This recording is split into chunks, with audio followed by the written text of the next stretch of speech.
আব্বা, তুমি আমার সাথে কাজটা ভালো করলা না, আমি তোমাকে কোনোদিনও ক্ষমা করবো না। ভাই ওই লোকটা প্রত্যেকদিন কবরস্থানে এসে কি করে, চলেন তো যাই দিকেই। ভাই আসসালামু আলাইকুম। ওয়ালাইকুম আসসালাম। ভাই আপনি কিছু না মনে করলে আমি আপনার একটা কথা দিয়েইতাম। আমি কয়েকদিন যাবতই দেখতেছি আপনি এই কবরস্থানের সামনে এসে দাঁড়ায় থাকেন। ভাই আপনার কি কোনো সমস্যা? ভাই, সমস্যা তো একটা আছেই। এই যে যে কবরটা দেখতেছেন, এই কবরে শুয়ে আছে আমার বাবা, আর আমি এই কবরের পাশে আসি কিসের জন্য তাহলে শুনুন। আব্বা, আপনার সাথে কিছু ইমার্জেন্সি কথা আছে। আমার সাথে আর তোর কি কথা? আর যা করবি টাকা দেখো, আমার বেশি সময় নাই। দাদা তো মারা গেছে অনেক আগেই, এবার তোমারও তো বয়স হয়ে গেছে। এখন যদি তুমি আমাকে দুই বাইরে জায়গা জমি বুঝাই দিতা, তাহলে আমি একটা বাড়ি করতে পারতাম। এ কথা বলার কি আছে? তোর বাগের সম্পত্তি তোর আমি বুঝিয়ে দিবো। আব্বা কি হয়েছে? জুয়েল তোমার কি কয়?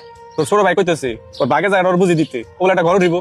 কি ভাই, আব্বা তো এখনো জীবিত আছে, জায়গা তুমি ভাগ করার কি দরকার? ভাই, আমি তো ভাগ করার কথা বলিনি।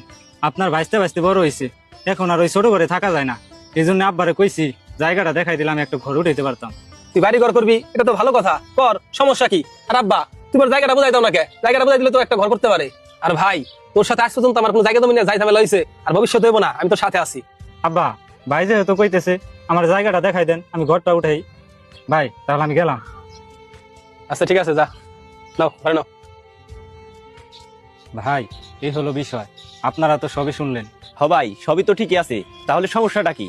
আমার আব্বা মারা যাওয়ার আগে আমার আব্বা আমার বড় ভাইরে সব সম্পত্তি লিখে দিয়ে গেছে।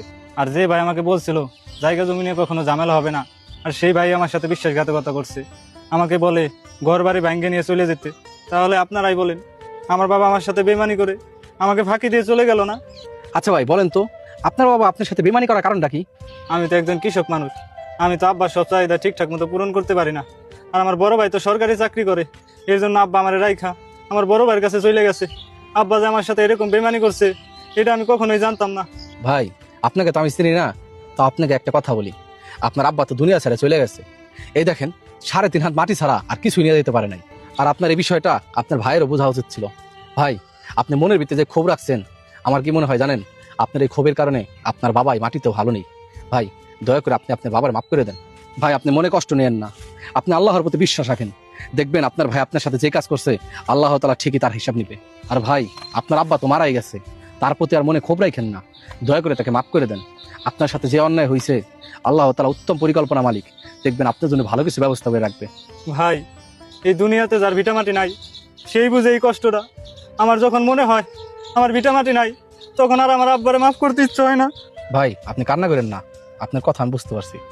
জহির, আমার মাথায় আসে না মানুষ কিভাবে পারে এই সামান্য জায়গা সম্পত্তির জন্য নিজের আপন মানুষদের সাথে বেমানি করতে।